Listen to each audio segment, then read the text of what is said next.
យ៉ាកុំឲ្យខាពេលយូរយើងជួបជាមួយនឹង fighter 4រូបចុងក្រោយដែលឡើងមកប្រកួតគ្នាអូខេអញ្ចឹងដំបូងគឺសំបុកដែលមកពី coach វុធាបាទសំបុក on the stage សម្បូរ វ៉ាសំបុកនេះប្លែកឡើងនេះបាទ gentleman កោសរីវ៉ាវ សំហសំបុកមើលបងប្អូនវ៉ាវបាទអូខេអញ្ចឹងអ្នកបន្ទាប់គឺវិជ្ជការមកពី coach ពុនលឺវិជ្ជការបាញ់ខាន់នារីតែមួយគត់មកហើយកូនស្រី Welcome back មកដូចដៃគូអូខេអញ្ចឹង welcome back អ្នកទាំងពីរបាទសម្បូរហើយក៏ដូចជាវិជ្ជការអូខេអញ្ចឹង Monopod ជាអ្នកបន្ទាប់មកពី coach សុជាតិ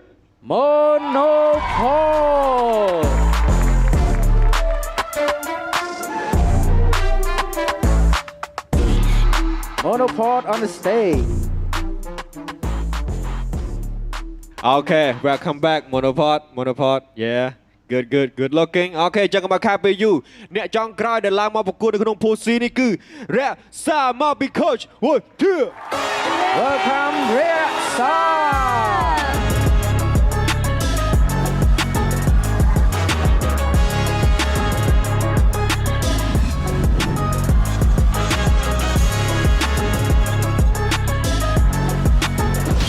Wow ទាំង4នាក់នៅក្នុង Pool C បានឡើងមកដល់លើវេទិកាយើងមានរក្សា Monopod វិជ្ជការហើយនិងសំបុកចង់ដឹងថានៅក្នុង Pool C នេះតើម្នាក់ណាដែល perform មុនគេសូមអញ្ជើញ producer Chewy Alright អូខេអញ្ចឹងនេះគឺជា fighter 4រូបរបស់យើងនៅលើ Pool C ហើយអញ្ចឹងមកខាងប្រយុទ្ធទាំងអស់គ្នាខ្ញុំចង់ជ្រើសរើសសំបុកមុនគេជាអ្នកដែលបង្ហាញសមត្ថភាពសំបុកគឺជា first performance នៅក្នុង Pool C make some noise for សំបុកអូខេ so សម្រាប់សម្បុកថ្ងៃនេះបើយើងអំពី the topic ឬក៏ concept ដែលសម្បុកនឹងត្រូវបង្ហាញពួកយើងទាំងអស់គ្នាគឺចង់ឲ្យសម្បុកនិយាយអំពីសាច់រឿង sexy មួយ sexy បែបមិនទាំងអស់គ្នាបានន័យថាគាត់បានឃើញនារីក្នុងក្តីសម័យរបស់គាត់ម្នាក់នៅក្នុងទីកន្លែងមួយដែលគាត់កំពុងតែត្រៀមខ្លួនដើម្បីចែកចង់បាទត្រៀមខ្លួនដើម្បីញ៉ែគេដើម្បីបង្ហាញសមត្ថភាពខ្លួនឯងដើម្បីបង្ហាញសម្រស់ខ្លួនឯងនិយាយទៅគ្រប់វិធីទាំងអស់ដើម្បីចែកចង់ម្នាក់ហ្នឹងដើម្បីបញ្ចេញភាព handsome របស់គាត់អាភាព sexy របស់គាត់និយាយទៅ concept របស់គាត់ថ្ងៃហ្នឹងគឺលក្ខណៈយើងចែកចង់គេប៉ុន្តែនៅក្នុងអត្ថន័យមួយថាវា sensual វាលក្ខណៈ sexy ពីព្រោះថាយើង hip hop mix ជាមួយនឹង R&B right so បានន័យថាយើងត្រូវតែមានគេហៅថា moody នឹងអារម្មណ៍ឲ្យមានច្រើនគេហៅថាច្រើន color តិចអញ្ចឹងវគ្គនេះយើងយកពាក្យថា sexy ហ្នឹងមកឲ្យសម្បុកជាអ្នកបង្ហាញយើងថាសម្បុកនឹងឲ្យយើង sexy ប៉ុណ្ណាតើគាត់នឹងលានដាតដល់វែងណាយើងមើលអូខេអញ្ចឹងទាំងអស់គ្នា let's go ទាំងអស់គ្នា are you ready សម្បុក are you ready បងតោះទាំងអស់គ្នា be real be rapper fighter ជំរាបសួរសួស្តីបងប្អូនប្រុសស្រីទាំងអស់គ្នាខ្ញុំបាទសម្បុកមកពីកូនធីមរបស់បងវុធាហើយសម្រាប់ប្រធានបទនៅក្នុងវគ្គ Fighter Strike នេះគឺខ្ញុំបានអំពីការជួបនៅនារីម្នាក់ដែលជាស្តង់ដាររបស់យើងនារីម្នាក់ដែលនៅក្នុងក្តីសុបិនរបស់យើងហើយនិយាយទៅគឺត្រូវចិត្តត្រូវថ្លើមយើងតែម្ដងហើយមួយវិញទៀតក្នុងប្រធានបទនេះដែរបើសិនជាយើងបាននៅជាមួយគ្នាខ្ញុំនឹងផ្ដល់ជាភាពផ្អែមល្ហែមឲ្យគាត់គ្រប់ពេលវេលាមិនថាពេលយប់មិនថាពេលថ្ងៃហើយសរុបមូលមកវិញគឺយើងចង់ញ៉ាយញងនារីម្នាក់ហ្នឹងបាទសម្រាប់ផលវិបាកគឺតិចតួចទេពាក់ព័ន្ធជាមួយនឹងbeat ដែលយើងអត់ដែលបានធ្វើប្រភេទចម្រៀងនេះក៏ប៉ុន្តែវាអត់បញ្ហាសម្រាប់ខ្ញុំច្រើនទេដោយសារតែប្រភេទ R&B នេះគឺខ្ញុំធ្លាប់ធ្វើពីមុនមកដែរគាត់ថាទឹកដមសម្លេងរបស់ខ្ញុំវាមិនសូវជាល្អហើយជាក់ស្ដែងពេលនេះដែរគឺខ្ញុំបានហ្វឹកហាត់ក៏ដូចជាសូមជាច្រើនដងដើម្បីឲ្យ show មួយនេះវាល្អប្រសើរក៏ដូចជាបងប្អូនទស្សនាសប្បាយរីករាយអញ្ចឹងបើសិនជាបងប្អូនចង់ដឹងថាវគ្គ Fighter Strike របស់ខ្ញុំបាទមានឈុតឆាកយ៉ាងណាខ្លះកុំភ្លេចទស្សនានៅក្នុងកម្មវិធី Rapper Fighter រដូវកាលទី2វគ្គ Fighter Strike បើសម្បុកគាត់បានប្រធានបទបែប ដូចជាព្រានារី ចង់ឃើញមនុស្សស្រីដែលល្អមួយអញ្ចឹងដូចចង់ស្រឡាញ់គេដូចចង់បានញ៉ាយ៉ងគាត់ចង់បានខ្លួនប្រាណគេហ្មងនិយាយទៅព្រានារីចង់ហ្មងអញ្ចឹងខ្ញុំគិតថាស្រួលទេហើយសម្បុកគាត់ធ្លាប់មានបទពិសោធន៍ទេ បើថាអត់មានបទពិសោធន៍ទេអាចគ្រូឲ្យផ្ដល់យោបល់ឲ្យខ្លះៗបានដែរ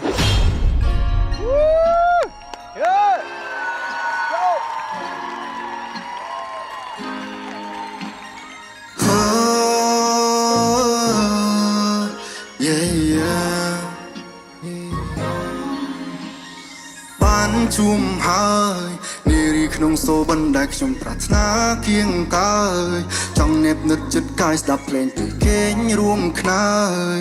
នារីមួយទ្វីបក៏ប្រៀបមិនបានអូនឡើយអូនសុំស្រឡាញ់សុំប៉ាពាល់អូនรู้ជានេះបងចង់ស្គាល់អូន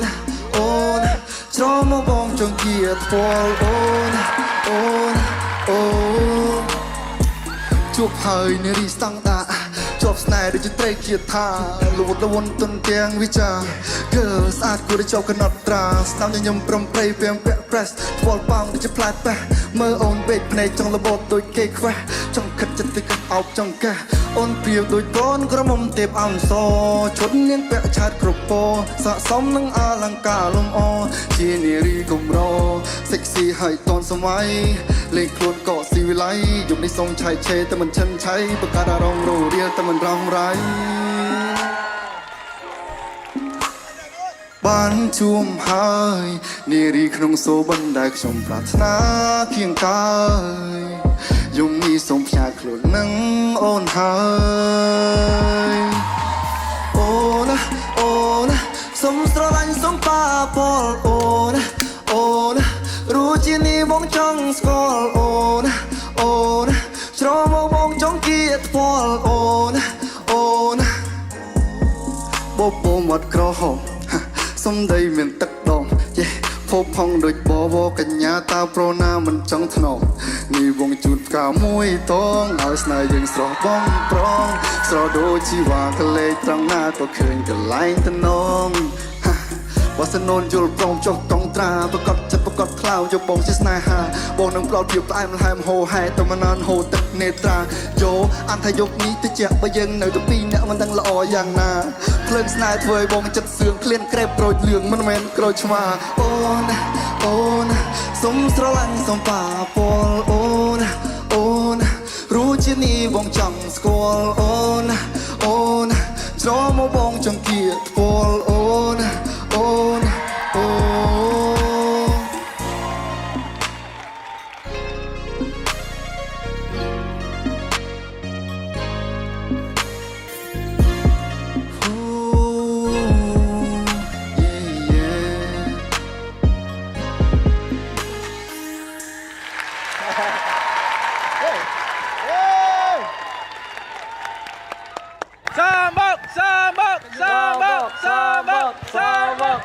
Make some noise for some ball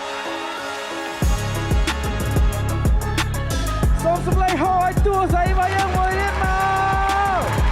អត់ទេស្អាតអត់ទឹកទីអត់ សាំមួយសាំប៉ុកអត់ អរគុណច្រើនមីអត់សម្រាប់បានអរគុណច្រើនសំបងនិយាយត្រង់បងនិយាយត្រង់ឯងជឿបងខ្លះទៅ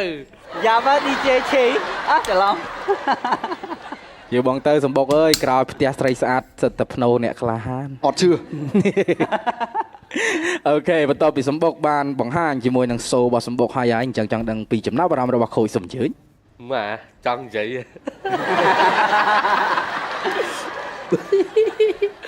អើយអែមែនតើវាមួយបទនេះការសម្ដែងរបស់សម្បុកគឺ smooth ល្អហ្មងនិយាយទៅតាំងពីវគ្គទី1រហូតមកដល់វគ្គទី4 Fighter Strike នេះគឺសម្បុកអត់ដែលបង្កើតកំហុសនៅលើ performance ពិតជាល្អមែនតើពិតជាតែរក្សាតំណែងថាជើងខ្លាំង performance ថារក្សា energy រក្សា confidence នៅលើឆាកច្បាស់លាស់ល្អបងសរសើរយ៉ា អរគុណច្រើនបងអរគុណ បើសិនជាភាពខ្វះខាតដែលមានហើយវាតែតែមានហើយយល់អត់វាត្រូវតែមានហើយបើមិនមានមិនក៏ខូចទាំង4នាក់ហ្នឹងគឺអង្គុយរនឹកថាវាខ្វះកន្លែងណាខ្វះកន្លែងណាដើម្បីបានរីកមិនវាកុំឲ្យគេថាអត់និយាយអត់មានអីនិយាយសោះយល់អត់រៀងកន្លាច់តុងបន្តិចដូចដល់ពេលកន្លែងរៀងស្រែកអាស្រែកឡើងស្រែក high note នោះក៏ស្ទើរបន្តិចបន្តួចទេប៉ុន្តែធ្វើបានល្អច្រើនមែនទែនហើយទាំងការលេងពាក្យអីចឹងនិយាយទៅ concept នេះគេហៅថាបើសិននិយាយឲ្យអាក្រក់ស្ដាប់វាស្ទើរតែគេហៅថាចង់ស្តៀងថាអះភិសប៉ុន្តែសំបុកចេះលេងពាក្យឲ្យស្ដាប់ទៅវាមិនអះភិស អរគុណច្រើនបងអរគុណ ទៅយើងឃើញ សម្បុកអត់ចោលក្បួនមែនបាទទី1គឺជួយចិត្តលេងពាក្យនៅក្នុងហ្នឹងហើយហ្នឹងជា unique style របស់យើងបាទទី2កន្លែងហុកអូនណាអូឡើយនឹងព្រោះខ្លាំងមែនតើបាទsmooth មក smooth ស្ដាប់ទៅលងលោចតាមទៀតហើយមើលប្រប់មើលបរិយាកាសជុំវិញខ្លួនមិញក្តៅកគុកតែម្ដងហ្នឹងហើយមានតែប៉ុណ្្នឹងហើយ អរគុណច្រើនបងអរគុណ ការសម្ដែងខ្ញុំឲ្យ10 លើ 10 ហ្មងបាទគឺគាត់លះមាន character ចូលជាមួយនឹងតួស្រីយើងមើលមកអានទ្រូងយើងក៏មកភើតខ្ញុំឃើញ audience វិញទៅហេនឹងអីញាក់សាច់ធើតដែរហ្នឹងយ៉ាត់តិចយ៉ាត់ទៅផ្ទះវិញយ៉ាត់តិចមួយទៀតហ្នឹងហើយខ្ញុំដូចបងពលឺដែរស្រឡាញ់ការលេងពាក្យរបស់សំបុកហ្នឹងហើយខ្ញុំមើលឃើញថាសម្រាប់ការធ្វើបទចម្រៀងបែបប្រភេទនេះ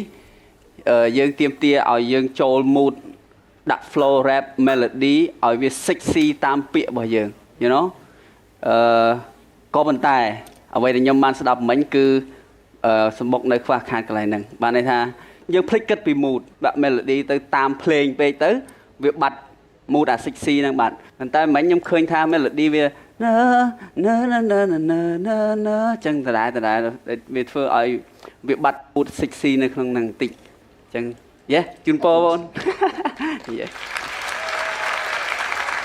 អូល្អមែនតើការសម្ដែងទាំងលេងទឹកមុខទាំងសម្លៀកបំពាក់ទាំងឈុតមួយនេះហើយទាំងការដាក់បរោអីគឺល្អអត់ចេះប្រើនៃប្រៀបធៀបវាមិនឲ្យហួសព្រំដែនពេកហើយក៏យើងស្ដាប់ទៅក៏វាបែបម្យ៉ាងដែរដែលដូច Playboy ប៉ុន្តែយើងមិនឆៅវិញ melody អីគឺ hook catchy melody ហ្នឹងកន្លែងហ្នឹងធ្វើបានច្រើនណាស់គាត់ថាកន្លែងឧទាហរណ៍ថា intro outro កន្លែងសលេងកំហឹមអីហ្នឹងស្ទើរបន្តិចណាព្រោះអាហ្នឹងវាទាមទារឲ្យយើងហាត់ vocal គឺពួកយើងហាត់សំឡេងហ្នឹងឲ្យត្រូវ note ហើយនឹងឡើងចុះខ្លាំងដូចសុជាតិគាត់បានប្រាប់ដែរព្រោះប្រភេទបទហ្នឹងត្រូវទាមទារឲ្យយើងរៀងឡើងចុះច្រើនបន្តិចដើម្បីវាបង្កើតភាព mood បង្កើតភាព sexy នៅក្នុងហ្នឹងចំពោះបងអូនធ្វើបានល្អហើយណាជូនពរបង បន្ទាប់ពីបានស្ដាប់នៅ feedback របស់ coach ហើយយើងចូលទៅស្ដាប់ជាមួយនឹង feedback របស់ producer សំជិញមក Juvi ខ្ញុំបើយ៉ាងពីអារម្មណ៍របស់ខ្ញុំសម្រាប់ show មួយនេះគឺខ្ញុំមិនត្រឹមតែ impress ទេគឺខ្ញុំ unexpected ហ្មងគឺប្រច្រាស់នៅអ្វីដែលខ្ញុំរំពឹងទុកពីសម្បុកខ្ញុំចង់និយាយថា like concept មួយនេះដំបូងខ្ញុំគិតថាធ្លាក់ទៅលើ Gen Z ណានេះវិញទេបាទលក្ខណៈថា playboy អីចឹងណា you know what I mean and then សម្រាប់ខ្ញុំសិក្សាពីសម្បុកពីដើមឡើយមកគឺគាត់ខ្ញុំឃើញថាគាត់ជា nerd rapper ការពិតសម្បុកគួរតែដាក់ concept ប្រាក់ខែគ្រូតិចមែនតែភារកិច្ចលើទំនួលខុសត្រូវគ្រូវាធំយេបងនៅបងប្អូននិយាយថាគាត់ជា nerd rapper ខ្ញុំសិក្សាពី branding របស់គាត់មកពីដើមឡើយគឺគាត់ nerd rapper គាត់ចូលចិត្តលេងពាក្យគាត់ចូលចិត្ត rap ជាមួយនឹង character មួយដែលថាគេហៅថា complain ស្ងួតអីចឹងណាយេប៉ុន្តែវគ្គនេះសម្បុកបានបង្ហាញសមត្ថភាពប្លែកមួយទៀតដែលខ្ញុំមើលឃើញក្នុងជំនាញរបស់សម្បុក so ខ្ញុំ congrats man like really impressed man really impressed ពាក់ព័ន្ធជាមួយការសម្ដែងយេបើសម្រាប់ខ្ញុំហ្មងខ្ញុំនិយាយថា project របស់គាត់ដែលកំពុងគាត់បានសម្ដែងនេះគឺកន្លែងដែលខ្លាំងបំផុតចំណុចខ្លាំងបំផុតគឺ hook ខ្ញុំ agree ជាមួយនឹងបងពលឺ hook is a crazy hook ហ្មងអាពាក្យគាត់និយាយថាអូនហ្នឹងyeah ហើយវាជាបើសិនខ្ញុំគិតថាបើសិនជាគាត់យកបទនេះទៅធ្វើ mixing ធ្វើជាមួយនឹង harmony ទៀត this song is crazy បើសិនយើងនិយាយពីចំណុចខ្វះខាត of course យើងពាក់ព័ន្ធជាមួយនឹងសមត្ថភាពក្នុងការ sing melody hit note អញ្ចឹងបើសិនខ្ញុំនិយាយស្មោះត្រង់ហ្មងចាប់ផ្ដើមពីដំបូងមក off key and then ខ្ញុំមានអារម្មណ៍ថាអូ snap like what he's gonna do and then គាត់ទៅរហូតគាត់ចូលជាមួយនឹង concept របស់គាត់កែប្រែវិញបានតែពេលគាត់ចាប់ផ្ដើម rap ពេលគាត់ចាប់ផ្ដើម rap ទៅកំពុងករបស់គាត់បានតែវាចូលកលៈវិញណាវាចូលកលៈរបស់គាត់វិញ and then ទៅពេលគាត់ចាប់ផ្ដើមច្រៀងអា melody នឹងម្ដងទៀតត្រូវ key so អានេះខ្ញុំគិតថាវាជា case មួយធម្មតាបំផុតសម្រាប់ artist អាចចាប់ផ្ដើមនេះគឺសំខាន់ជាងគេកុំចេះតែច្រៀងឲ្យដឹងថាអូខេវា off វាសំឡេងមិនវាត្រូវវាសំឡេងមិនដូចបង Kinchi គាត់និយាយហ្នឹងសម្បុកតាំងពីដើមមកខ្ញុំរកចំណុច chord មានតែខ្វះ so yeah សង្ឃឹមថានឹងទទួលបានបន្ទូល and see you the next one okay yeah See you the next season Once again make some noise for Sambo Alright អញ្ចឹងយើងបានក្តៅសាច់ក្តៅកាយវិការជាមួយនឹងសម្បុកហើយអញ្ចឹងអូខេ fighter បន្ទាប់នឹងឡើងមកសម្ដែងនេះគឺវិជ្ជការមកពី coach ពន្លឺបាទ Backhannery វិជ្ជការ អូខេអញ្ចឹង fighter បន្ទាប់គឺវិជ្ជការដែលជា backhannery តែមួយគត់តែម្ដងបាទជាដំបូងសូមសម្លេងហួយគាត់ខ្លាំងវិញមើល Yeah It's not easy បានន័យថាអត់ងាយស្រួលទេណាសម្រាប់សមត្ថភាព rap មួយនេះក្នុងការប្រឡង rap មួយនេះដែលគាត់ជា backhannery តែមួយគត់តាំងពី audition រហូតមកដល់វគ្គនេះអញ្ចឹងយ៉ាខ្ញុំសូមលើកទឹកចិត្តគាត់យ៉ាងណាមិញសម្រាប់វិជ្ជការ top pick នេះ is gonna be challenge so សាច់រឿងវិជ្ជការគឺរៀបរាប់អំពីអារម្មណ៍របស់គាត់ត្រូវបានការថ្នាក់ថ្នមនិងស្រឡាញ់ពីបរិសម្នាក់ដែលគាត់ត្រូវបានបរិសម្នាក់បានធ្វើការថ្នាក់ថ្នមទៅគាត់ផ្ដល់ក្តីស្រឡាញ់ឲ្យគាត់អីចឹងទៅប៉ុន្តែ unfortunately គ្រប់យ៉ាងទាំងអស់ហ្នឹងគឺគ្រាន់តែជាសបិនបាទអញ្ចឹងបានន័យថាគ្រប់យ៉ាងដែលគាត់នឹងរៀបរាប់ការថ្នាក់ថ្នមរបស់បរិសហ្នឹងមិន and then ត្រូវតែបញ្ចូលអារម្មណ៍មួយថាគ្រប់យ៉ាងនេះវាគ្រាន់តែជាសបិនអីចឹងទៅអូខេអញ្ចឹងបទហ្នឹងមានឈ្មោះថាសបិនអីហ្នឹងសបិនអីហ្នឹងហ្នឹងឯងសបិនអីនងហ្នឹងអូខេអញ្ចឹង yeah that's it man let's see អូខេវិជ្ជការតន concept តនបង តន topic ណា តនបង You ready ready បង crowd are you ready Yes អរគ្នាតាមខ្ញុំ be real be rapper fighter សូមគោរពដល់ជំរាបសួរដល់អ្នកទាំងអស់គ្នានាងខ្ញុំឈ្មោះសិនវិជ្ជការ AKA វិជ្ជការមកពីកូនក្រុមខូចពន្លឺហើយសម្រាប់មកដល់វគ្គនេះដែរគឺខ្ញុំមាន concept ថ្មីមួយប្លែកដែលទទួលបានពីកម្មវិធីគឺតម្រូវឲ្យខ្ញុំធ្វើអំពីប្រធានបទនៃស្នេហាជាការពិតទៅខ្ញុំក្នុងប្រធានបទហ្នឹងយើងអត់មានទេតែយើងចាញ់បោកយល់សប្តិថាយើងមានស្នេហាមួយដែលផ្អែមល្ហែមតែភ្ញាក់ឡើងយើងនៅតែអត់ដដែលសម្រាប់ concept នេះដែរភាពលំបាករបស់ខ្ញុំដូចអត់មានអីច្រើនទេប៉ុន្តែអីដែលសំខាន់គឺខ្ញុំផ្ដោតលើអារម្មណ៍ខ្ញុំចង់ដាក់អារម្មណ៍ឲ្យជ្រាលជ្រៅជាងនឹងពួកអីមកជាក់ស្ដែងមួយខ្ញុំអត់សូវទទួលបានអារម្មណ៍អីជាស្នេហានឹងទេអញ្ចឹងវាពិបាកក្នុងការដាក់អារម្មណ៍ក្នុងការធ្វើ concept មួយនឹងតែខ្ញុំនឹងព្យាយាមធ្វើឲ្យបានល្អជាចុងក្រោយអ្នកទាំងអស់គ្នាកុំភ្លេចតាមដានកម្មវិធី Rapper Fighter ដោយការទី2 Fighter Strike វគ្គ4នេះចង់ដឹងថា Backhannery ខ្ញុំសិនវិជ្ជការនេះមានអីប្លែកកុំភ្លេចតាមដានទស្សនាទាំងអស់គ្នាវិជ្ជការតេតើងទៅនឹងស្នេហានៅក្នុងក្តីស្រមៃអញ្ចឹងឃើញថាវាថ្មីសម្រាប់វិជ្ជការព្រោះអីឃើញថាវិជ្ជការធ្វើបទចម្រៀងជាទូទៅជាលក្ខណៈជីវិតច្រើនតែមកដល់ stage នេះគឺយើងព្យាយាមបង្កើត color ថ្មីឲ្យគាត់ហើយវាជា challenge ដែរសម្រាប់គុណសិស្ស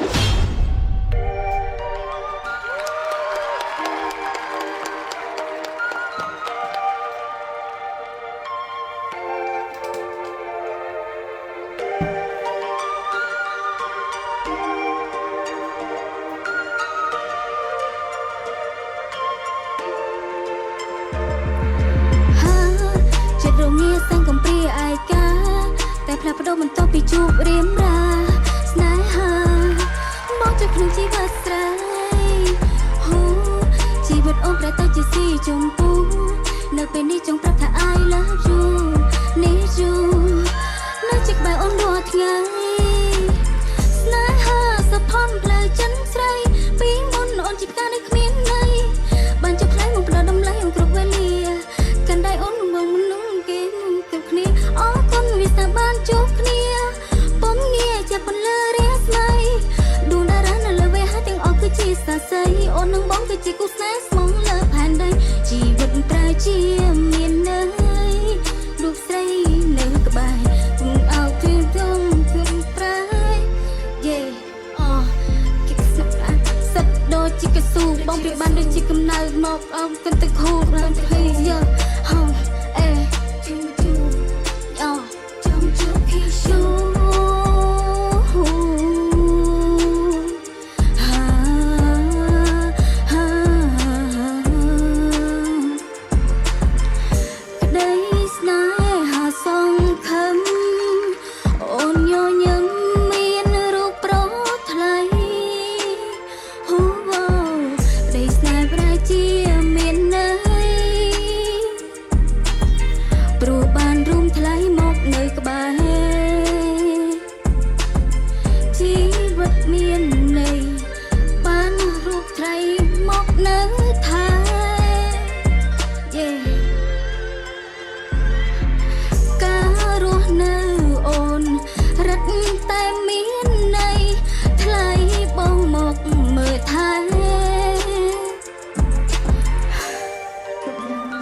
ចឹងទៅ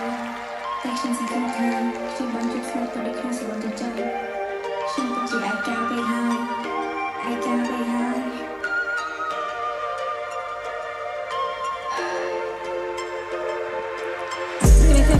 តែគេក៏ថ្មី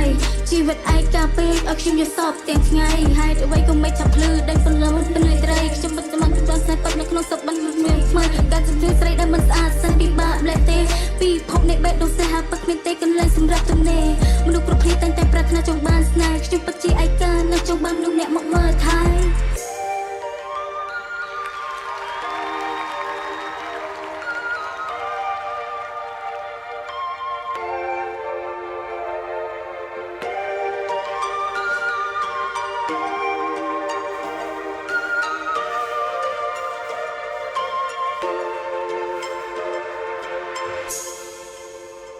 Make some noise for Vichika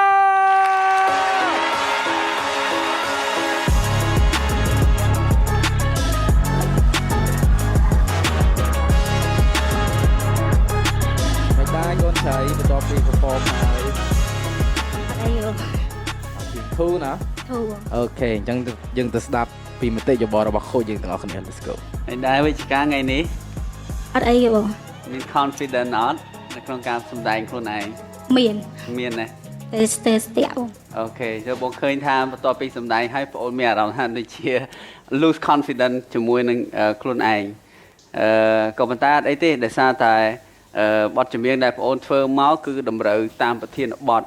ហ្នឹងហើយដែលកម្មវិធីដាក់ឲ្យហើយជាមួយនឹងភ្លេងដែលពេលខ្លះវាអត់ត្រូវជាមួយនឹងថែបរបស់យើងដែលយើងធ្លាប់ចេះអាហ្នឹងគេហៅថា challenge ណាជីវីហ្នឹងហើយអ្វីដែលជាចំណុចល្អគឺវិជ្ជការអាចឆ្លិចយក part rap ដាក់ចូលទៅក្នុង beat ហ្នឹងដោយប្រើ flow របស់បងអូនប្រើ punchline uniqueness នៅក្នុងការលេងពាក្យនៅក្នុងហ្នឹងមកឃើញថាមានការសរសេរត្រឹមត្រូវហើយជាមួយនឹងអត្ថន័យដែលនិយាយអំពីការសម័យរបស់យើងអីចឹងទៅគាត់ថាចំណុចដែលបងចាប់អារម្មណ៍នោះគឺសម្រាប់បងវាអត់តាន់ឃើញកន្លែងណាមួយដែលធ្វើឲ្យបងចងចាំបទចម្រៀងមួយបទនេះវាអត់តាន់មានអត្ថន័យសង្កត់ណាមួយដែលយើងស្ដាប់មកយើងធ្វើឲ្យយើងមានអារម្មណ៍ថាយើងចូលទៅដល់សាច់រឿងហ្នឹងហ្មងហ្នឹងហើយវាគ្រាន់តែជាចម្រៀងមួយបទដោយថាយើងធ្វើឲ្យប្រគ្រប់នៅក្នុង beat ហ្នឹងឲ្យចប់មួយ beat ហ្នឹងអញ្ចឹងណាហើយចំណុចមួយទៀតដែលបងសង្កត់ធ្ងន់ហ្នឹងគឺបទនេះយើងត្រូវប្រើ melody ច្រើនទីមួយយើងត្រូវធ្វើវាឲ្យ catchy គឺជា melody មួយដែលយើងស្ដាប់មកហើយយើងចង់ស្ដាប់ម្ដងហើយម្ដងទៀតហ្នឹងហើយហើយមួយទៀតគឺការដែលយើងប្រើប្រាស់សំឡេងអញ្ចឹងបងឃើញថាវិជ្ជការនៅមានចំណុចខ្វះខាតតែការ rap ធ្វើបានល្អហើយអញ្ចឹងណាយើងចាំស្ដាប់ពីខូចរបស់យើងទាំងអស់គ្នាដូចគ្នាបាទអរគុណច្រើន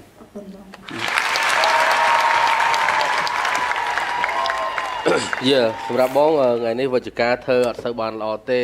ជាក់ស្ដែងទាំង melody ការបញ្ចេញសំឡេងនៅលើ melody ហ្នឹងក៏វាអត់ត្រូវតង់អត់ដល់តង់ហើយផ្លិចប្រូភាំងផតច្រើនចង់លើកទឹកចិត្តទៅវិជ្ជការថាចេះការធ្វើអត់បានល្អថ្ងៃនេះវាមិនមែនជាកំហុសរបស់បងប្អូនហើយក៏វាមិនជាបញ្ហាធំដែរវិជ្ជការធ្វើបានល្អច្រើនកន្លងមកប៉ុន្តែមកដល់វគ្គនេះធ្វើម៉េចវិញ្ញាសាបត់បែនឲ្យវិជ្ជការជួបជាមួយនឹង concept បែបហ្នឹងវាវាឆ្ងាយអញ្ចឹងសម្រាប់បងគឺថាវាក្រាន់បើហើយនេះបើសិនជាមិនផ្លិចប្រូមិនអីទៀតក៏មកស្ដាប់បានមកគ្រាន់បើហើយបាទអញ្ចឹងបងលើកទៅចិត្តថាកុំឲ្យគិតថាធ្វើអត់បានល្អថ្ងៃហ្នឹងគឺថាអូខ្លួនឯងទៅមុខអត់កើតពីព្រោះបើសិនជា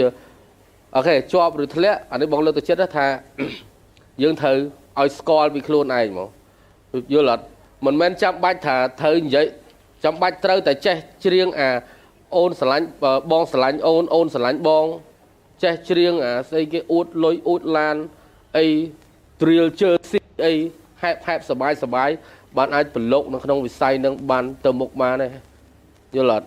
យើងមានអីយើងច្បាស់ខ្លួនឯងស្គាល់ខ្លួនឯងច្បាស់ថាអូខេខ្ញុំជាមនុស្សម្នាក់ដែលសង្គមខ្ញុំជាមនុស្សម្នាក់ដែលរៀបរាប់ពីជីវិតខ្ញុំជាមនុស្សម្នាក់ដែលត្រូវតែលើកទឹកចិត្តគេខ្ញុំជាមនុស្សម្នាក់ដែលត្រូវតែឆ្លុះបញ្ចាំងពីសង្គមពិតយកអានឹងមកដាក់ហើយធ្វើជាមួយវារហូតបងជឿថាអូននឹងជោគជ័យ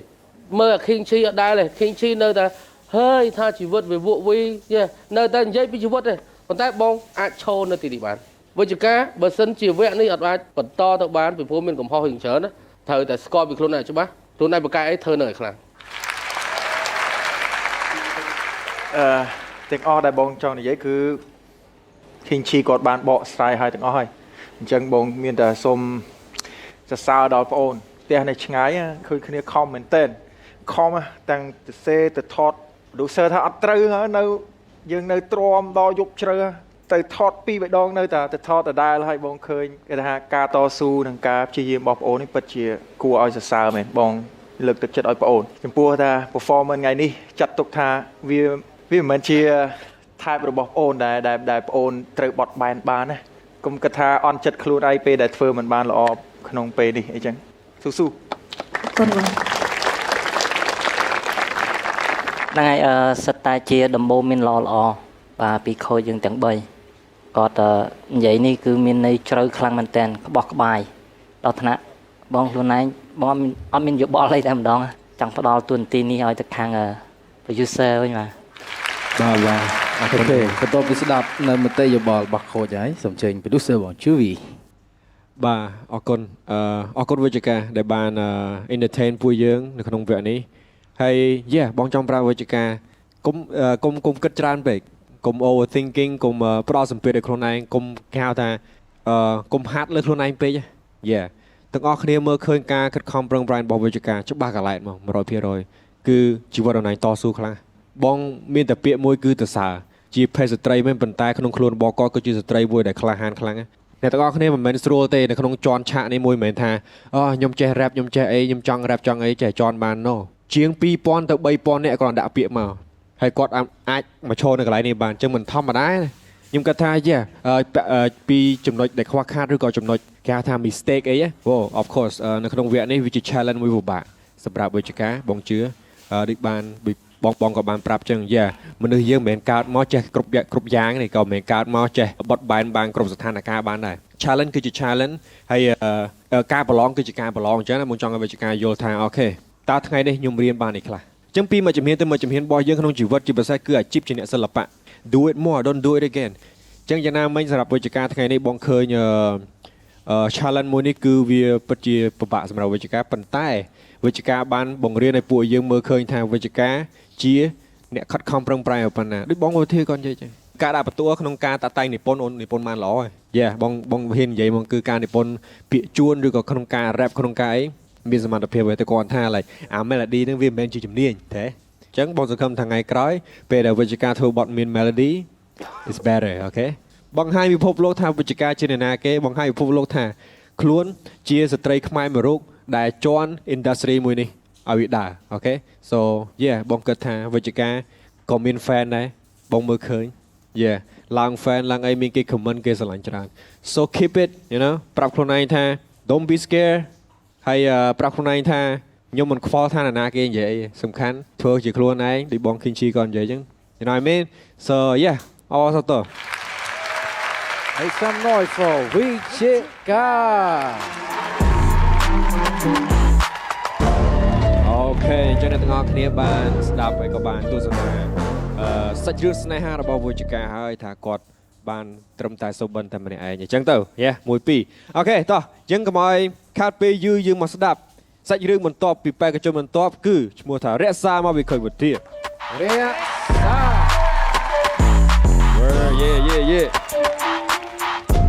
So រក្សាសម្រាប់ top pick របស់រក្សាបងចង់ឲ្យរក្សានិយាយពី top pick មួយដែលលក្ខណៈថា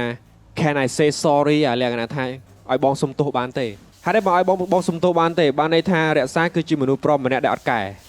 បាទខុសហើយម្ដងទៀតទៅសុំគេសុំទោសឲ្យគេលើកលែងអាប្រព្រឹត្តខុសម្ដងទៀតបាទនិយាយទៅអត់កែរហូតត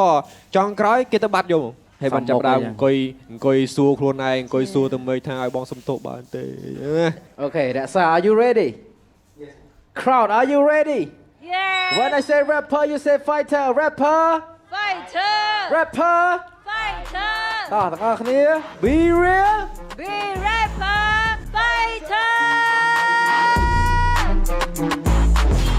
ជំរាបសួរអ្នកទាំងអស់គ្នាខ្ញុំមកឈ្មោះរក្សាខ្ញុំមកពីធីមបងវិធាហើយប្រធានបទរបស់ខ្ញុំថ្ងៃហ្នឹងគឺលក្ខណៈមនុស្សប្រុសដែលក្បត់ នារីម្នាក់ហ្នឹងប៉ុន្តែព្យាយាមចង់សុំទោសហើយវារៀងសែតដែរហើយតើតើជាមួយនឹងប្រភេទ beat គឺ R&B ហើយសម្រាប់ផលបាក់ក្នុងវគ្គហ្នឹងវាជា challenge ខ្ញុំខ្លាំងមែនទែនដោយសារតែវាជាភេទ R&B ហើយខ្ញុំអត់សូវបានធ្វើ R&B ច្រើនទេប៉ុន្តែខ្ញុំនៅតែព្យាយាមធ្វើវាអស់ពីសមត្ថភាពទោះយ៉ាងណាក៏ដោយអញ្ចឹងបើសិនជាចង់ដឹងថាការសម្ដែងរបស់ខ្ញុំវាកំសត់ set ប៉ុណ្ណាដែរចាំ complete រងចាំទេសនាកម្មវិធី Rapper Fighter ដែលកាលទី2វគ្គ Fighter Strike រក្សាវិញគឺគាត់បានប្រធានបទអំពីគាត់ចង់សុំទោសទៅនារីម្នាក់ហើយម្នាក់ស្រីហ្នឹងដែលគាត់បានធ្វើបាបចិត្តមែនទែនជាមនុស្សដែលស្រឡាញ់គាត់ស្រឡាញ់ប៉ុន្តែគាត់បានធ្វើបាបចិត្តគេឲ្យគេទៅបាត់អញ្ចឹងគាត់មានតែពាក្យស្ដាយក្រោយចង់ទៅសុំទោសម្នាក់ហ្នឹងហើយម្យ៉ាងដែរ concept ហ្នឹងកំសត់អាហ្នឹងទៅត្រូវការដែលយើងដាក់មនោសញ្ចេតនាមែនទែនពេលសម្ដែង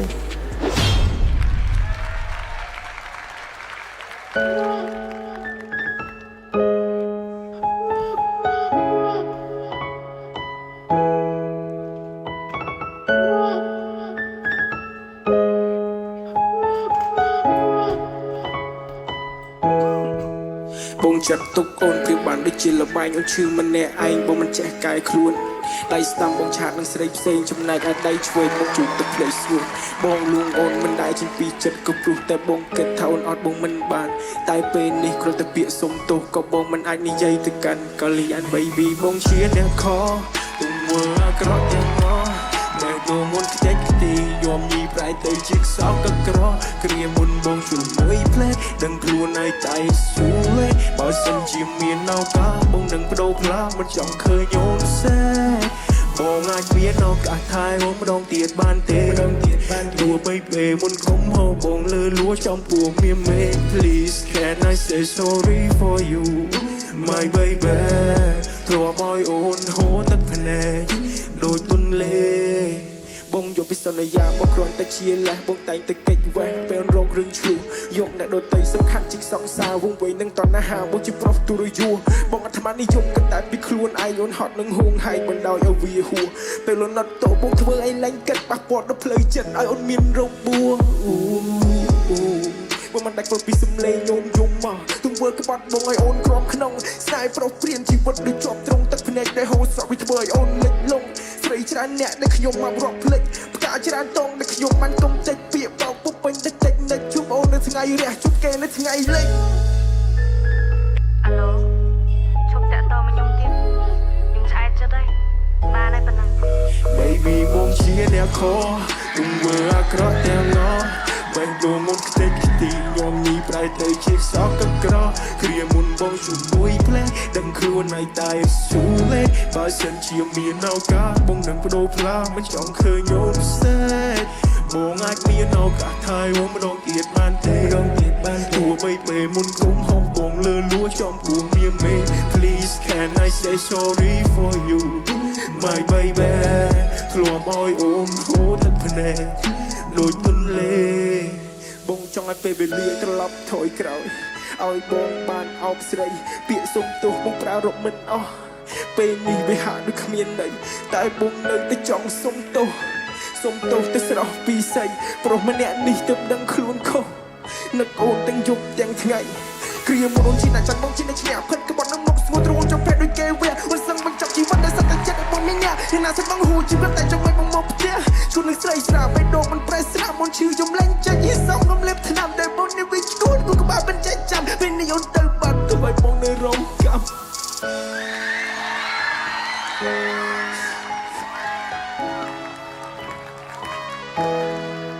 Baby បងជាអ្នកខទង្វើអាក្រក់ទាំងអស់បែកដូងមុនខ្ទេចខ្ទីញោមញីប្រែទៅជាសក់ក៏ក្រ Make some noise for Reaction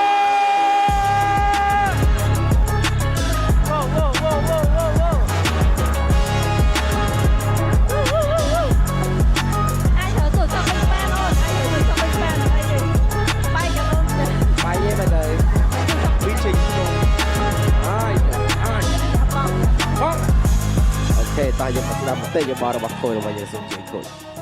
អូអែមខ្លាំងបង ញាក់សាច់ត្រឹត តែច្រៀងពីមួយច្រៀង Baby បងសូមទោស ជាប់ខួរទៀតណាបាទចាប់ដល់ដកនឹងខួរ Baby បងជាអ្នកខទង្វើអាក្រក់ទាំងអស់បេះដូងអូនខ្ទេចខ្ទីញោមញីប្រែទៅជាខ្សោក៏ក្រក់គ្រាមមុនបងជ្រុលខ្លួនមួយផ្លែតដឹងខ្លួនហើយតែ it's too late បើសិនជាមានឱកាសបងនឹងបដូរផ្លាស់មិនចង់ឃើញអូនសេត មួយទៀតទៅលើ melody របស់ rap នៅក្នុងហ្នឹងអ្វីដែលបងគិតហ្នឹងបងឯងប្រើ triale ចំណុច triale គឺជាចំណុចដែលពិបាកខ្លាំងបំផុតបើតែប្រើពីច្រើនគេអត់ស្គាល់ថា triale punchline rap ខុសកដងតែបែបត្រូវកដងហើយបងឯងបានលាយបងឯងដាក់ហ្នឹងចូលហើយវាមានកធាក់តិចហើយ smooth ទៅប្រហើយហ្នឹងចឹងបើអ្វីបងគិតឥឡូវវាបងឯងនាំបងទៅភពមួយហ្នឹងអែមមកខាងខាងលើថា producer គាត់វាយគោមកថារឿងរបស់រក្សាបោកទូរស័ព្ទមិនហ្នឹងយកពីរឿងរបស់ខូចពលឺផ្ទាល់ហើយ real story របស់បងពលឺនៅក្នុងបទហ្នឹង អត់ទេដូចថាដូចមែនជូន credit ទៅមិនថាដូចមែន producer នេះនិយាយ producer អត់នៅក្នុងហេតុការណ៍ហ្នឹងដូចជាហេនៅក្នុងហេតុការណ៍ហ្នឹងខ្ញុំអត់អានេះជន់អញ្ចឹងបងត្រីមានន័យថាបងហេងនៅប្រាប់ producer ថាអត់បងចាបងហេងទៀតអូបងហេងលេខបងហេងចាក់រុកឯណាមកពីបងហេងបងហេងលេខបងអត់ទេសរុបសេចក្តីមកវិញបាទរក្សាធ្វើបានល្អមែនទេ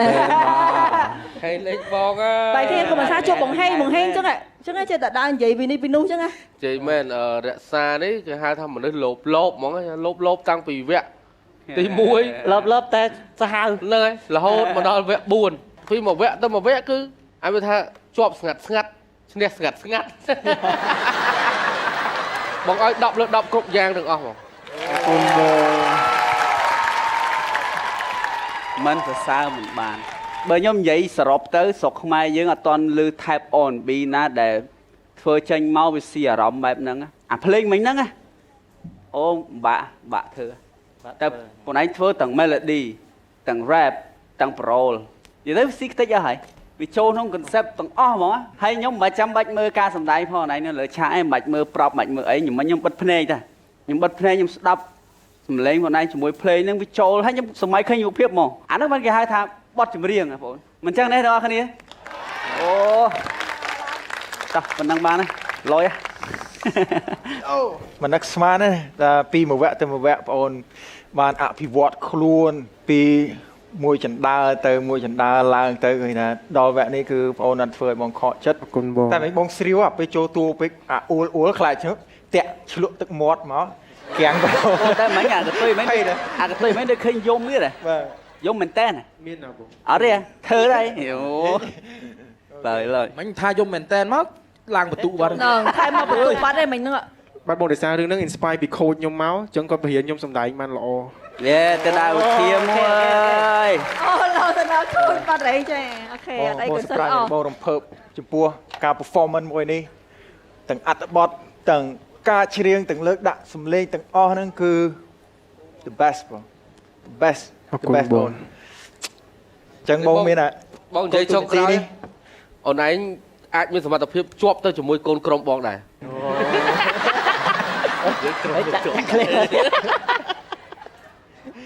អូខេយេសើបងអស់ហើយប៉ុណ្ណឹងអូខេរក្សាបាទអត់ទាស់សឹងតែរចំណុចដែលព្រោះមុនហ្នឹងខ្ញុំផ្ទៀងស្ដាប់មែនទេដោយសារតែរក្សាប្រើ melody អញ្ចឹងដល់ពេលតែកាលណាគ្នាយើងប្រើ melody ខ្ញុំព្យាយាមស្ដាប់ថា melody របស់គាត់ហ្នឹងគាត់អឺនមិនអីចឹងទៅបើសិនខ្ញុំសំឡេងបរិយាដល់ពេលដែលច្រៀង chorus អាកន្លែងអឿនមកកតុយហ្នឹងអាហ្នឹងខ្ញុំហ្មង style ខ្ញុំហ្មងអញ្ចឹងដល់ពេលអ្នកទាំងអស់គ្នាទៅស្ដាប់បទខ្ញុំគឺសំឡេងអឿនដូចបរិយាហ្នឹងហើយខ្ញុំយល់ថាអាប្រភេទច្រៀង rap អញ្ចឹងវាអត់ស្រួលហើយដោយសារតែគាត់ច្រៀងចុងច្រមុះអញ្ចឹងអ្នកដែលច្រៀងចុងច្រមុះពិបាករឿងដង្ហើមប៉ុន្តែរក្សាយកអាដង្ហើមហ្នឹងមកធ្វើជាឈ្នាន់មួយដើម្បីប្រើប្រាស់ក្នុង character ហ្នឹងហ្មងវាអត់ខុស key អត់ខុសអីហើយវាអត់លើសលប់អីញ៉ៃច្រើនហើយខ្ញុំចូលចិត្តកន្លែងកន្លែង concept មួយដែលគាត់និយាយតែក្នុងបទហ្នឹងគឺអាកន្លែងគាត់និយាយថាផ្ការាប់រយផ្កាដែលគាត់កំតិចចោលអីចឹងណាខ្ញុំគិតថាកន្លែងហ្នឹងមួយដែលធ្វើឲ្យខ្ញុំមើលឃើញ the whole story ហ្មងសម្រាប់ខ្ញុំអាហ្នឹងគឺជាភាពវៃឆ្លាតមួយក្នុងការនិពន្ធខ្ញុំមិនបាច់និយាយទេអារឿងបោកទូរស័ព្ទអីហ្នឹងអាហ្នឹងវាជា prop ទេវាជាកាយវិការទេវាជាការ acting ទេ អូខេអញ្ចឹងបងគិតថារក្សាមានទឹកដមសម្លេងមានគេហៅថាមានធូនបានន័យថាយើង rap មែនប៉ុន្តែដល់ពេលដែលយើងប្រើប្រាស់ melody យើងមានធូនខាងមានអឿនដូចខូចបងវុធាក៏ដូចជាខូចបងសុជាតិយ៉ាងពីរនាក់គាត់ rap ក៏បានហើយគាត់ melody ក៏បានតែភាគច្រើនយើងស្ដាប់បទពីរនាក់គាត់គឺ melody ទេអញ្ចឹងពីរនាក់គាត់ក៏មានអឿនម្នាក់មួយអញ្ចឹងបងគិតថារក្សា keep practice ជាមួយអាហ្នឹងហើយ improve អាហ្នឹងឲ្យទៅជា level របស់ពួកគាត់មកជា level បងជាតិដែលគាត់ hit high note បានជា level របស់បងវិធាដែលគាត់ច្រៀងអឿនរំដំអារម្មណ៍នឹងវិព្រោះខ្លាំងវានៅខាងក្រោមនេះអញ្ចឹងឲ្យមាន dynamic អីចឹងទៅប្រឹងប្រែងបន្ថែមពាក់ព័ន្ធជាមួយក្នុងការសមត្ថភាព melody ហ្នឹងព្រោះស្ដាប់មិញក៏វាមិនសូវជាប្លែកហ្មងដែរសម្រាប់ខ្ញុំអញ្ចឹងសម្រាប់ខ្ញុំព្យាយាមស្ដាប់ melody ណាដែរក្នុង4នាក់ហ្នឹងស្ដាប់ melody មួយណាដែលវាប្លែកប៉ុន្តែខ្ញុំមានអារម្មណ៍ថាវាអត់សូវឆ្ងាយពីគ្នាអញ្ចឹងធម្មតាអញ្ចឹង But anyway good yeah hopefully go to the next one អរគុណបង Once again make some noise for Reksa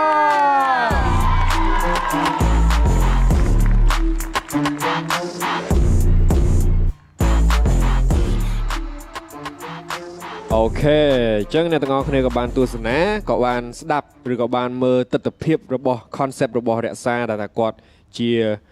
មនុស្សដែលខុសហើយខុសទៀត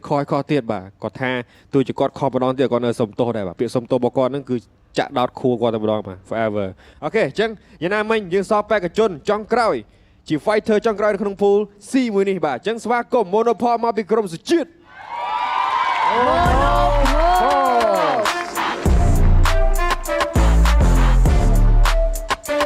អូខេអញ្ចឹង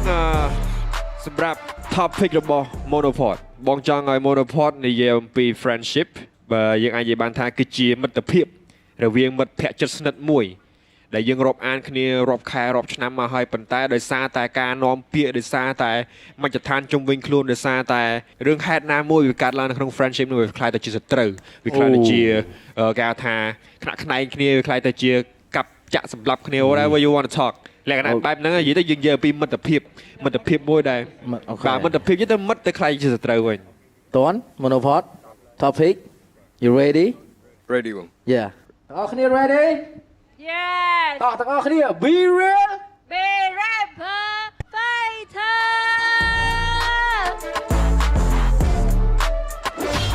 ជម្រាបសួរបងប្អូនទាំងអស់គ្នាខ្ញុំបាទឈ្មោះសុផន Monopod aka Monopod ហើយនៅក្នុងវគ្គនេះខ្ញុំបានប្រធានបទនិយាយពីមិត្តទុរយុដែលនិយាយពីការឌៀមដាមគ្នាជាចំណែនជាពិសេសបញ្ហាទូទៅដែលកើតមានឡើងនៅក្នុងសង្គមយើងជាក់ស្ដែងតែពេលដែលខ្ញុំចាប់បាន topic នឹងភ្លាមខ្ញុំមានអារម្មណ៍ថាប្លែកដោយសារតែទូទៅនៅពេលដែលគេធ្វើបាបយើងគេធ្វើ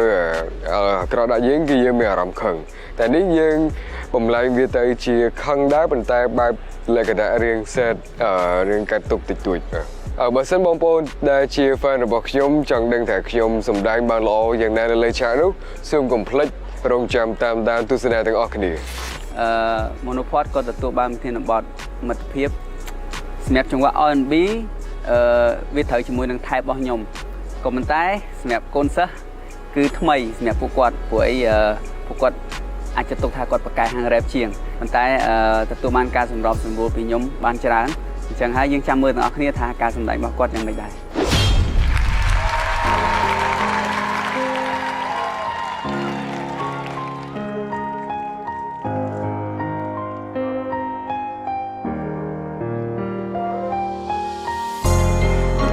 ចាប់ដៃគៀស្មាពេលទីបាចិត្តពីភាសា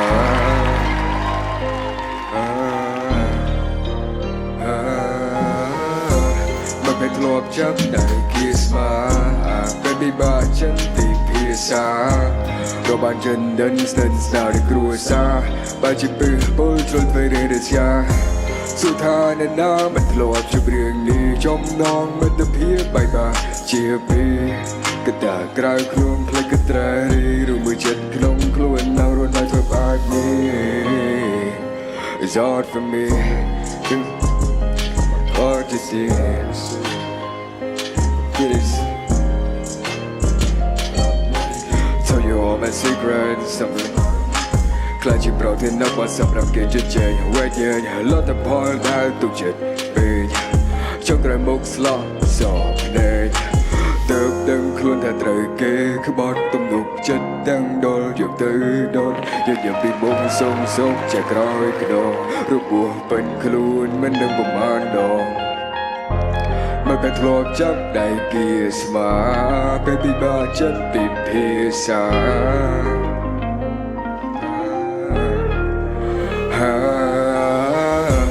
មកតែធ្លាប់ចាប់ដៃគៀស្មាពេលពិបាកចិត្តពីភាសាប្របានចិនដិនស្និទ្ធស្នាលនៃគ្រួសារបើជាពឹងពលជុតទៅរៀនស្យាសួរថាអ្នកណាអត់ធ្លាប់ជួបរឿងនេះចំណងមិត្តភាពបាយបាក់ជាពីកតាក្រៅខ្លួនភ្លេចកត្រែរីឬមួយចិត្តក្នុងខ្លួននៅរលត់ធ្វើបែបនេះឃើញមិត្តល្អជួយសាទរលើកទឹកចិត្តឲ្យខំបន្តពេលឃើញយើងល្អដោយលកកមករឿងអសមាត់ក៏ឬមួយទៅតែចាញ់ទៅសំបំដងស្ដាយខាងខ្លួនឯងដែលរាប់អានខការច្រណែនទៅពីភ្លើងចិនលោដល់កំដៅនៅគំនិតចង់ឲ្យគេធ្លាក់ចោលតែមិនអ្នកសកាការគិតជាម៉ូណូមិនរាប់មើលសិនកាពីនៅថ្ងៃមុខមុនណាបោះសំដីគិតថាគូឬអត់មុនប្រៀបធៀបរៀបចំចិត្តឲ្យបរិសុទ្ធបើយើងល្អធ្វើបន្តសេចក្តីសុខមិនភ័យធ្លាប់ចាប់ដៃគៀស្មាពេលពិបាកចិនពីភាសាក៏បានចិនដិនស្និទ្ធស្នាលដោយគ្រួសារបើជាពឹងពលជុតធ្វើរៀនស្យាសួរថាអ្នកណាមិនធ្លាប់ជួបរឿងនេះចំណងមិត្តភាពបាយបាក់ជាពីកតាក្រៅខ្លួនភ្លេចកត្រែឬមួយចិត្តក្នុងខ្លួននៅរនៅធ្វើបែបនេះ It's hard for me It's hard for me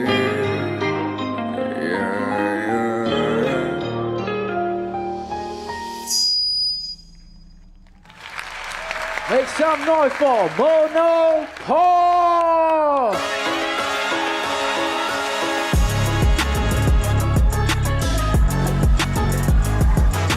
អរគុណចាតួសម្ដែងឈប់និយាយដើមគ្នាបានចាអរគុណច្រើនចាំនេះសូមសម្ដែងជួយពួកគាត់ទាំងអស់គ្នាមួយមកអរគុណច្រើន Mono Pod បន្ទាប់ពីបានសម្ដែងហើយអញ្ចឹងចង់ទៅស្ដាប់ជាមួយនឹងមតិយោបល់របស់ខូចយើងទាំងអស់គ្នាសូមអញ្ជើញការគិតបបរណាតែជាសលេងប្អូនឡូអញ្ចឹងខ្លាំងហ្មងឬក៏ណៃចង់ធ្វើសលេងឡូអញ្ចឹងក្នុងប្រភេទបទអត់ទេបងបាទចំពោះបង keyboard ហ្នឹងបើសិនជាយើងទៅឡើងពីកន្លះតុងទៀតវាថាឡើងមួយតុងទៀតបែបជាស្ដាប់ទៅវារៀងមុតជាងហ្នឹងតិចប៉ុន្តែ melody បងចូលចិត្ត melody hook ហ្នឹងព្រោះសាមញ្ញតែព្រោះមែនតើហើយប្រូអត្តន័យក្នុងបទហ្នឹងក៏ល្អដែរតែក៏បងអូនបានមានកំហុសដែរដឹងបងបងអូនច្បាស់ជាដឹងហើយភាសាដែល melody ដែលបងអូនដាក់ហ្នឹងអាចវាធ្វើបានហើយជាមួយនឹង lyrics វាគួរឲ្យ catchy ប៉ុន្តែបងគិតថាវាអត់ត្រូវជាមួយសញ្ចេតនានៃបទបើសិនជាតឡើងតែ2តុងទៀតបងអាចជឿថាបានប្រសើរជាងនឹងច្រើនបាទអរគុណបងណាអូខេបងមានប៉ុណ្្នឹងឯងចំពោះបងវិញចូលចិត្តសលេងយើងដល់ពេលដែល low ហ្នឹងគឺឆ្ងាញ់តែម្ដង feedback ពីធាហ្នឹងវាធានិយាយឲ្យបាត់ហើយចង់ឃើញអីថ្មីអញ្ចឹងទៅក៏ expect ថាអូប្រហែលជាយើងអាច low អញ្ចឹងហើយអាចឡើងបន្តិចអីចឹងមកយើងប្រឹងជំនះជាមួយ tone របស់យើងព្រោះដល់ពេលសលេងបងអញ low អញ្ចឹងបងអញធ្វើបែប low អញ្ចឹងទៀតនេះនឹងយើងស្ដាប់នៅក្នុងកាសមកយើងស្ដាប់បានយើងដកកាសចេញយើងព្យាយាមស្ដាប់រៀងពិបាកស្ដាប់បន្តិចបានហ្នឹងហើយអញ្ចឹងនេះជា feedback របស់បងបើក្រៅពីហ្នឹងល្អអស់ហើយបាទអរគុណបងបងមានការខកចិត្តជាខ្លាំងបងចាប់អារម្មណ៍ Monopod តាំងពីវគ្គ1ចាប់អារម្មណ៍ទៅលើសំឡេងប្លែកពីគេហើយក្នុងនាមបងជាខូចម្នាក់ថាអូខេយល់ថាសំឡេងហ្នឹងនឹងដាក់មិនអាចនឹងព្រោះអញ្ចឹងហើយមកដល់វគ្គនេះបងឮថាភាគច្រើនជា beat ប្រភេទ R&B អញ្ចឹងបងគិតថាសំឡេង Monopod អាចនឹងមាន melody មានអីទៅវានឹងព្រោះវានឹងលយមកអាសំឡេងកឡអញ្ចឹងប៉ុន្តែ melody គឺព្រោះមែនតើប៉ុន្តែអូនច្រៀងអត់ព្រោះឥឡូវអូនឯងច្រៀងកន្លែងហុកនឹងហុកមានដើមហើយនឹងកណ្ដាលបងដើម เมื่อไปทลบจับได้กีสมาเปิดไปบาชัดไปเพียสาเราบันจันดันส์นาได้กรูซาบาจิปืนโพลจดเวรงริษยา ហើយណៃឡើងមកណៃសាក់ម្ដងទៀតឡើងតង់ เมื่อไปทลบจับได้กีสมา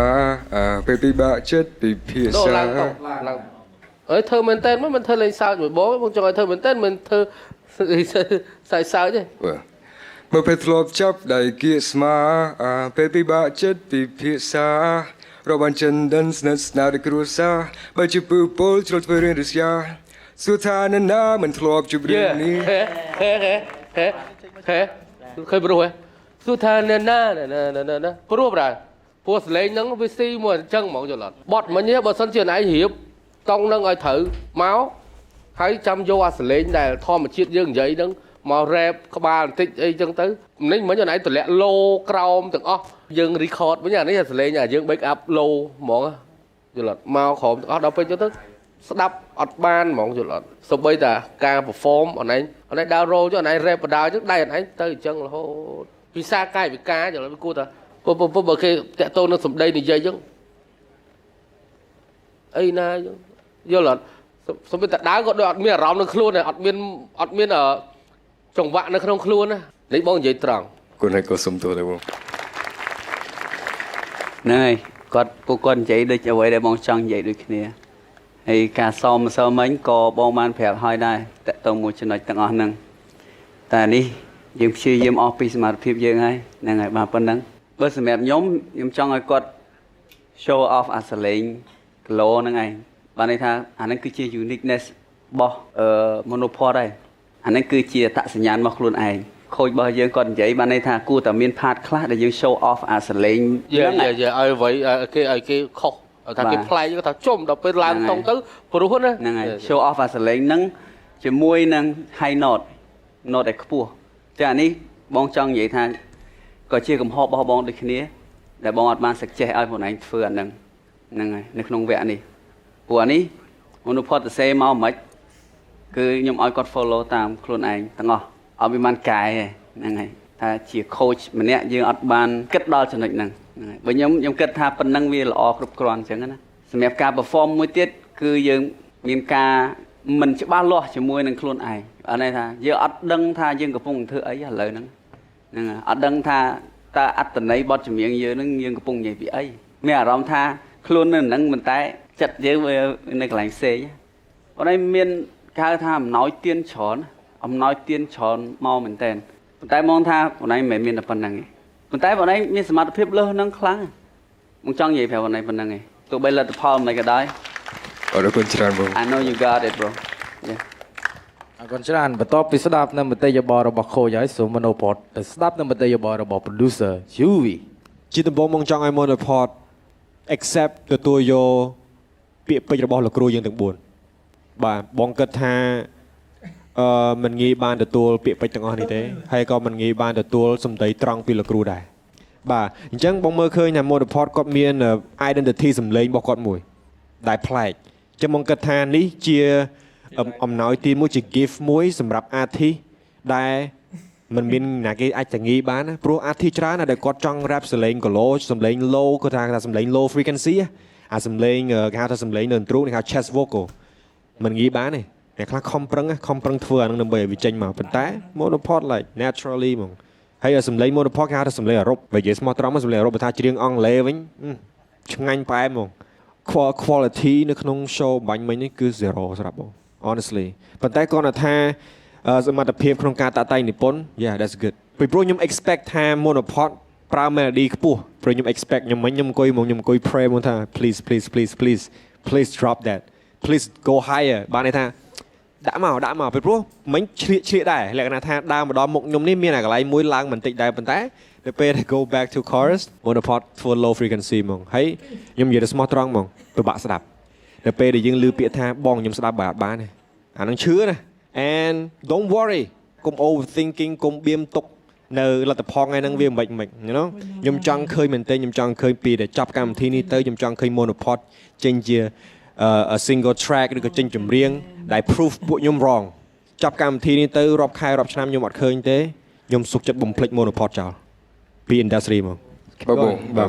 គុណ Once again make some noise for Monopod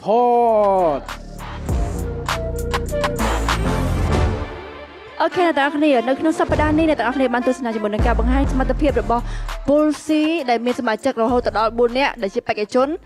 មានជាបេក្ខនារីម្នាក់ហើយបេក្ខជន3នាក់ចាហើយពួកគាត់បានបង្ហាញសមត្ថភាពគ្រប់រសជាតិបែបផែន topic ខុសគ្នាប្រធានបទខុសគ្នាហើយឥឡូវនេះក៏ដល់ពេលវេលាដែលសំខាន់ហើយពេលវេលាដែលញាប់ញ័រភ័យរន្ធត់មានទាំងសប្បាយចិត្តនិងអត់សប្បាយចិត្តពីព្រោះត្រូវប្រកាសលទ្ធផលថាអ្នកណាត្រូវទៅហើយអ្នកត្រូវនៅដើម្បីបន្តទៅវគ្គក្រោយដែលជាវគ្គ semi final អូខេឥឡូវនេះបំបែអារម្មណ៍អ្នកទាំងអស់គ្នាទៅស្ដាប់ជាមួយនឹងការប្រកាសលទ្ធផលរបស់ producer ទាំងអស់គ្នា Go បាទអរគុណជាដំបូងខ្ញុំសូមអរគុណពួកគាត់ទាំង4នាក់ដែលបានបង្ហាញអ្វីប្លែកៗជូនទៅទស្សនិកជនហើយក៏ដូចជាសមត្ថភាពអស្ចារ្យជូនទៅទស្សនិកជនហើយនេះគឺជាភូចុងក្រោយហើយសម្រាប់វគ្គ Fighter Strike មួយនេះយេអញ្ចឹងខ្ញុំនឹងបង្កាសនៅក្នុងភូនេះគឺមានចំនួន2រូបដែលត្រូវចាក់ចេញបាទអញ្ចឹងបានន័យថា2នាក់ចាក់ចេញ2នាក់ត្រូវនៅអូខេ Alright so ខ្ញុំនឹងប្រកាសឈ្មោះអ្នកដែលត្រូវនៅអញ្ចឹងអ្នកដែលអត់ឮឈ្មោះនឹងត្រូវចាក់ចេញពីកម្មវិធីអញ្ចឹងម្ដងទៀតមាន2នាក់ដែលត្រូវនៅនិង2នាក់ត្រូវចាក់ចេញអូខេអញ្ចឹងខ្ញុំនឹងប្រកាសឈ្មោះដំបូងគេអ្នកដែលត្រូវនៅ Alright នេះជាសប្តាហ៍ចុងក្រោយនៃវគ្គ Fighter Strike ហើយអញ្ចឹងសូមសម្លេងខ្លាំងៗអបអរសាទរទៅកាន់អបអរសាទរទៅកាន់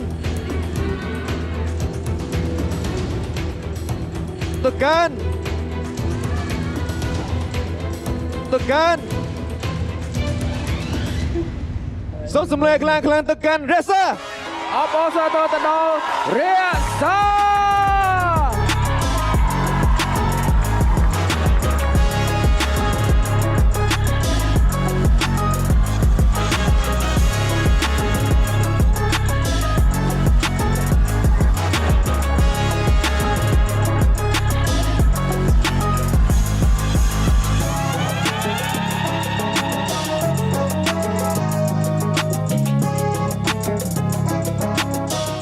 អូខេ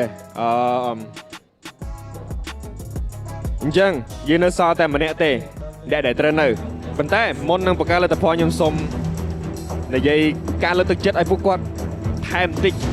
អ្នកដែលត្រូវចាក់ចេញព្រោះខ្លាចអត់បាននិយាយបង្កើតលទ្ធផលឲ្យបាននិយាយលើកទឹកចិត្តគាត់អញ្ចឹងខ្ញុំចង់បង្កើតលើកទឹកចិត្តថា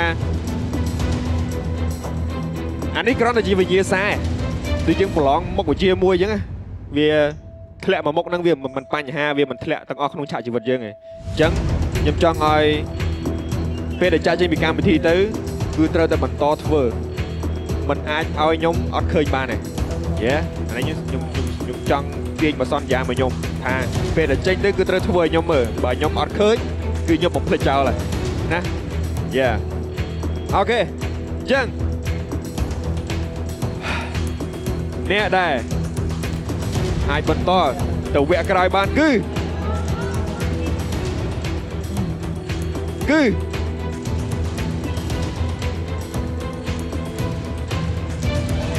សូមសម្លេងខ្លាំងៗទៅសម្បុកអបអរសាទរទៅដល់សម្បុក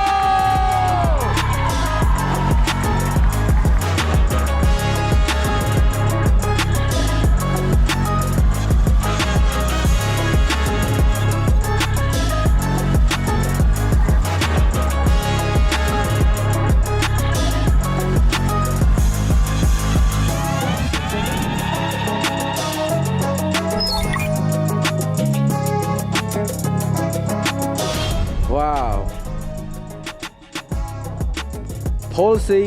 មានអ្នកត្រូវទៅរហូតដល់2នាក់យ៉ាងណាមិញក៏ចូលរួមសោកស្ដាយទៅដល់ Monopod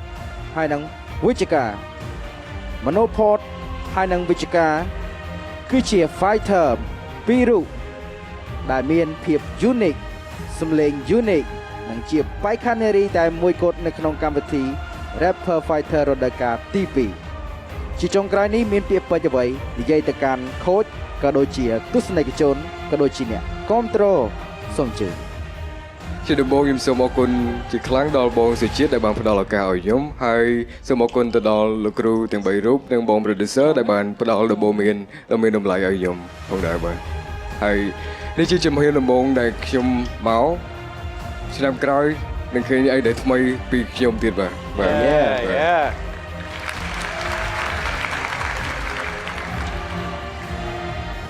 សម្រាប់ខ្ញុំសូមអរគុណដល់អ្នកទាំងអស់គ្នាហើយអរគុណដល់បងដែលជួយមកប្រឡង ប៉ុណ្ណឹងណាអូខេបងយល់យ៉ាងណាមិញដើម្បីជាអនុស្សាវរីយ៍ចុងក្រោយចង់ឲ្យទាំងពីរនាក់ធ្វើការអោបនៅខូចយើងចុងក្រោយជាអនុស្សាវរីយ៍បាទសូមជឿ ប្រៃតែសាច់ស្រស់ទៀតណាប្រៃ I know you got it okay you got it bro don't give up don't give up ថ្ងៃហ្នឹងទៅឈប់មើលអូខេសន្យាមួយបងអូខេ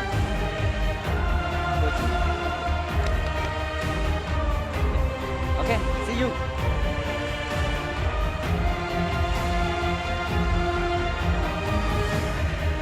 Once again make some noise for Vichika ហើយនឹង Monopole